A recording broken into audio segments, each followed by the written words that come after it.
BC బిడ్డల ఆత్మగౌరవం JSP, BC రాజ్యం కోసం పుట్టిన జేఎస్పీ.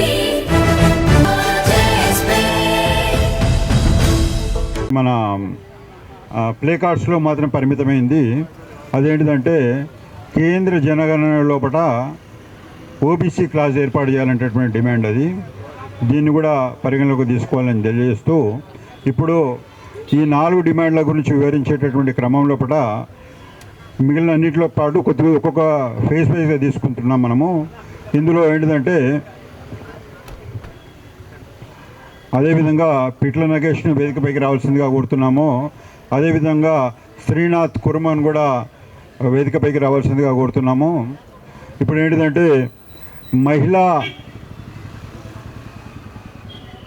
బిల్లు లోపల బీసీ కోటా, మహిళా బిల్లు లోపల బీసీ కోటా అనేటటువంటిది ఏంటిదంటే 1997 లోపలనే ఈ దేశం లోపల మహిళలకు రిజర్వేషన్స్ ఇవ్వాలనేటువంటిది ఒక పెద్ద ఎత్తున ఏకాభిప్రాయం వచ్చింది. అది రాజకీయ ఏకాభిప్రాయం కూడా వచ్చింది. అయితే ఏంటిదంటే దీంట్ లోపల ఉన్నటువంటి అప్పుడు ప్రముఖ నాయకులు ఎవరైతే ఉన్నారో ములాయం సింగ్ యాదవ్ కానీ లల్లు ప్రసాద్ యాదవ్ కానీ వీళ్ళందరూ కూడా ఏంటిదంటే చాలా మంచి నిర్ణయము, మేము హర్షిస్తున్నాము, మేము కూడా మద్దతు ప్రకటిస్తున్నాము. అయితే ఏంటిదంటే మీరు ఈ మహిళా రిజర్వేషన్ల బిల్లు ద్వారా బీసీలను, ఎస్సీలను, ఎస్టీలను అణిచివేసి కేవలము దొరసానులను అదేవిధంగా పెద్ద పెద్ద క్యాపిటలిస్టులను పార్లమెంట్లోకి తీసుకొచ్చేటటువంటి ఒక కుట్ర చేస్తుండ్రు. కాబట్టి మీరు ఈ ఆలోచనలు మానుకొని మా బీసీ మహిళలకు కూడా మీరు రిజర్వేషన్స్ ఇస్తే మేము సంపూర్ణమైనటువంటి మద్దతు ప్రకటిస్తామని చెప్పేసి ఆ రోజు నుంచి కూడా పోరాటం చేసేటటువంటి క్రమంలో పట్ల ఆనాటి ప్రభుత్వంను అడ్మిట్ చేయలేదు. అదేవిధంగా 2010లో కూడా ఈ డిమాండ్ వచ్చినప్పుడు కూడా మీరు మా బీసీలకు రిజర్వేషన్లు ఇవ్వకుండా మహిళా రిజర్వేషన్లను మేము ఎట్టి పరిస్థితుల్లో కూడా ఆమోదించమని కూడా వాళ్ళు స్పష్టమైనటువంటి ప్రకటన చేసిండ్రు. అదేవిధంగా పార్లమెంట్ లోపల ప్రాసెస్ కంప్లీట్ అయిన తర్వాత కూడా ఈ రిజర్వేషన్ లేనందుకు ఆ రోజు ఆపడానికి పూర్తి ప్రయత్నం చేసి విజయవంతమైనటువంటి విషయాన్ని గుర్తు చేస్తున్నాను. అదేవిధంగా 2023 లోపల ఈ బీజేపీ ప్రభుత్వం ఏదైతుందో ఇది పూర్తిగా అప్పర్ కాస్ట్ ఓరియంటెడ్ ప్రభుత్వం. కాబట్టి వీళ్ళేంటిదంటే ఎంతో కాలం నుంచి కూడా బీసీ, ఎస్సీ, ఎస్టీలను ప్రమోట్ చేసేటువంటి విషయం లోపల ఎన్నడూ కూడా ముందుకోనటువంటి ఆ పరిస్థితి లోపల వీళ్ళని ఏంటిదంటే మళ్ళీ అప్పర్ కాస్ట్ మహిళలను పెద్ద ఎత్తున తీసుకొచ్చి ఏదైతే బీసీ వాయిస్ని కానీ వీక్ సెక్షన్ వాయిస్ని కానీ వీక్ చేయాలనేటటువంటి ఉద్దేశంతో 2023 లోపల రాజకీయ పార్టీలకు ఉన్నటువంటి ఎలక్షన్ కంపల్షన్ అనేటువంటిది అడ్వాంటేజ్ తీసుకొని ఆ రోజు పార్లమెంట్ లోపల మహిళా బిల్లులను ఆమోదం పొందింపజేసినారు. అయితే ఏంటిదంటే కొన్ని టెక్నికల్ కారణాల వల్ల ఆ రోజు ఆమోదం పొందినటువంటి ఆ పరిస్థితుల లోపల మళ్ళీ ఈరోజు దొంగసాటున మహిళా రిజర్వేషన్స్ లోపల బీసీ కోటాలు లేకుండా మహిళా రిజర్వేషన్స్ తీసుకొస్తున్నటువంటి ఈ పరిస్థితి లోపల దీన్ని అడ్డుకునేటటువంటి అనివార్యమైనటువంటి పరిస్థితి మనకు ఉంది. కాబట్టి దాన్ని మరొకసారి పెద్ద ఎత్తున తీసుకురావాల్సిందిగా మహిళా కోటా లోపల బీసీ రిజర్వేషన్స్ లేకుండా చేసేదాన్ని ఆమోదించమనేటటువంటి ఆలోచనతోటి మనం ఈ డిమాండ్ పెట్టాము. ఇది మన కంటిన్యూ అవుతుంది. కేంద్ర ప్రభుత్వానికి ఒకటే ఒక హెచ్చరిక, మీరు గతంలో ఏ ప్రభుత్వమే కానీ బీసీ కోటా లేకుండా మహిళా రిజర్వేషన్ పెట్టినప్పుడల్లా ఆ ప్రభుత్వాలు కూలిపోయినటువంటి విషయాన్ని గుర్తు చేసుకొని మళ్ళీ మీరు అటువంటి దుస్సాహసం చేస్తే మీ ప్రభుత్వం కూలిపోవడమే కాకుండా రాబోయే రోజుల్లో కూడా గత పరిస్థితుల్లో కూడా నామినల్ ఓటింగ్ వచ్చినటువంటి విధంగా మీ పైన బీసీలు తిరుగుబాటు చేస్తారని హెచ్చరిస్తూ ఒక ఫెసిలిటీస్ ఉండే స్టూడెంట్స్ అందరికీ ఏంటిదంటే కేవలము బీసీ సర్టిఫికేట్ తీసుకొస్తే మిగిలిన ఎంత ఫీజు ఏముండని 30,000 ఉండని 35,000 ఉండని ఎంత ఉన్నా కానీ అంత ఫీజు రియంబర్స్మెంట్ చేసేటటువంటి ఒక స్కీమ్ అనేటటువంటిది 2013 వరకు కొనసాగింది. దీనికి రీజన్ ఏంటిదంటే 1997కు ముందు ఏంటిదంటే ఈ స్టేట్ లోపల మొత్తం గవర్నమెంట్ ఎడ్యుకేషనే ఉండే, private and corporate education system అనేటటువంటిది లేకుండా. అది 97 లోపల ఎప్పుడైతే ప్రైవేట్ ఎడ్యుకేషన్ ఏర్పాటు చేసినటువంటి క్రమం లోపల అప్పుడు మేము తీసుకొచ్చినటువంటి ప్రధానమైనటువంటి విషయం ఏంటంటే మీరు పెద్ద ఎత్తున ప్రైవేట్ కార్పొరేట్ ఇంజనీరింగ్ కాలేజీలు కానీ అదేవిధంగా హయ్యర్ ఎడ్యుకేషన్ కానీ తీసుకొస్తున్నారు. మరి మా బీసీలకు అటువంటి ఫెసిలిటీ ఆర్థిక స్తోమత లేదు కదా, మరి ఎట్లా చేస్తారు అని అంటే అప్పుడు ఉన్నటువంటి ప్రభుత్వం ఏం చేసిందంటే మేము ఎంత ఫీజు ఉందో కాలేజీలు అంత ఫీజు స్కాలర్షిప్ ద్వారా ఫిలప్ చేస్తామని చెప్పేసి ఒక హామీ ఇచ్చింది. దాని ప్రకారం ఏంటిదంటే స్కాలర్షిప్స్ అనేటటువంటిది ఇవ్వడం ద్వారా 2007 వరకు కూడా ఇది కొనసాగింది.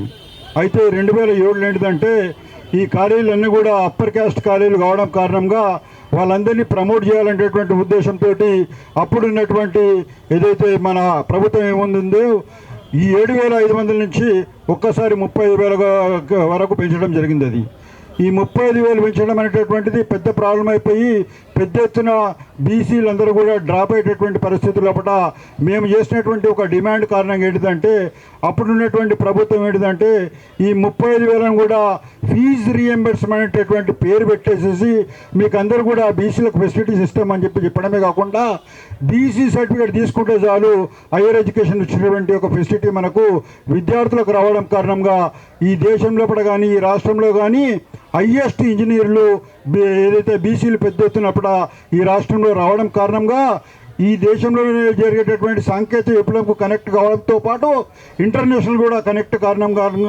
2010కి వచ్చేవరకు ఏంటిదంటే ఏటా 2.5 లక్షల మంది వీకర్ సెక్షన్ వాళ్ళందరూ కూడా ఇక్కడ జాబులు ఫెసిలిటీ పొందడమే కాకుండా విదేశాల్లో కూడా జాబులు పొందడం కారణంగా ఒక సాంకేతిక విప్లవానికి హైదరాబాద్ అనేటటువంటి ప్రధాన హబ్గా మారడం కారణంగా ఈ దేశంకి ఇప్పటికి కూడా ఏంటిదంటే విదేశీ మారక ద్రవ్యం ఏదైతుందో ఏ విదేశీ మారక ద్రవ్యం కొరకు ఆ రోజు సంస్కరణలు తీసుకొచ్చిండ్రో ఆ ద్రవ్యం అనేటటువంటిది కేవలము మనకున్నటువంటి ఈ టెక్నాలజీ హబ్ కారణంగా విదేశీ మారక ద్రవ్యం కావడం కాకుండా సంవత్సరానికి 20% ఇన్కమ్ అనేటటువంటిది ప్రత్యక్షంగా పరోక్షంగా మొత్తం కూడా ఇక్కడ రాష్ట్ర ప్రభుత్వం బడ్జెట్ రూపంలో రావడం కారణంగా ఒక పెద్ద బడ్జెట్ను కేంద్రమైంది. దాని ద్వారా డెవలప్మెంట్ కార్యక్రమాలు కూడా సులువైనటువంటి విషయము ఈ సందర్భంగా గుర్తు చేస్తున్నాం. అయితే 2013 తర్వాత ఏమైందంటే అప్పుడు ఉన్నటువంటి ప్రభుత్వాలకు ఒక ఓరోజాలను బుద్ధి వచ్చింది.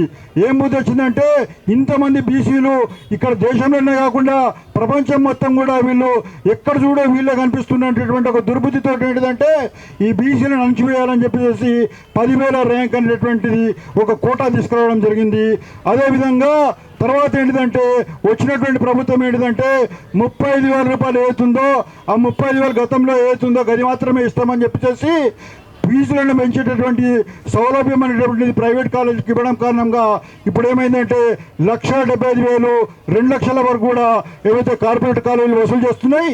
కానీ బీసీలకు మాత్రము 35,000 మాత్రమే ఫీజులు అవ్వడం కారణంగా సంవత్సరానికి 1,00,000 మంది వరకు కూడా బీసీలందరూ కూడా డ్రాప్ అయ్యేటటువంటి దురస్థ రావడం కారణంగా ఈ 10 సంవత్సరాల లోపల దాదాపు 12 లక్షల మంది హయ్యర్ ఎడ్యుకేషన్ కానీ టెక్నాలజీ సిస్టంలో కూడా తమ నైపుణ్యాన్ని తెలియజేసుకునేటటువంటి ఒక అవకాశాన్ని పోగొట్టుకోవడం కాకుండా దేశంలో కానీ రాష్ట్రం లోపల కానీ ఒక నాణ్యమైనటువంటి బీసీ వనరు అనేటటువంటిది దేశాభివృద్ధి కానీ రాష్ట్రాభివృద్ధి కానీ పనికి రాకుండా చేసినటువంటి దుర్మార్గమైనటువంటి ప్రయత్నాలు జరిగినాయని చెప్పేసి ఈ సందర్భంగా గుర్తు చేస్తున్నాము.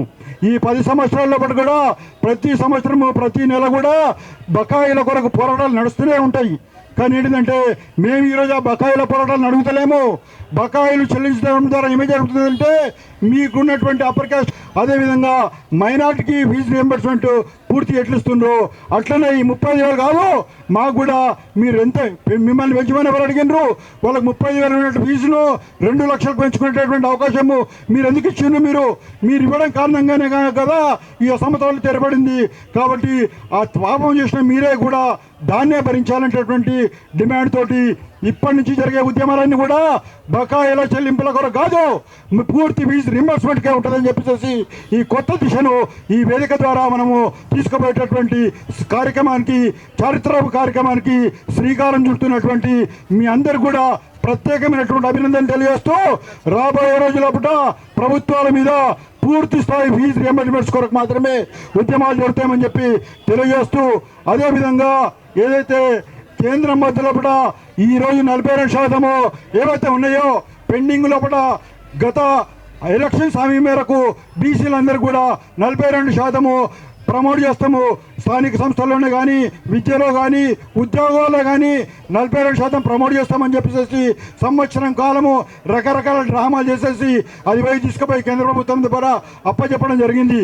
కేంద్ర ప్రభుత్వం ఏంటిదంటే మొన్న ఎలక్షన్స్ రోజు ఏంటిదంటే మన పార్లమెంట్ సభ్యుడికి ఒక సమాధానం ఇస్తూ మా దగ్గర మీకు సంబంధించినటువంటి 42% బిల్లులకు సంబంధించింది పరిశీలనలో ఉన్నాయని చెప్పి ఆ రోజు ఎలక్షన్స్ లోపల ఒక ఆశ చూపించి వదిలేసేసిండ్రు.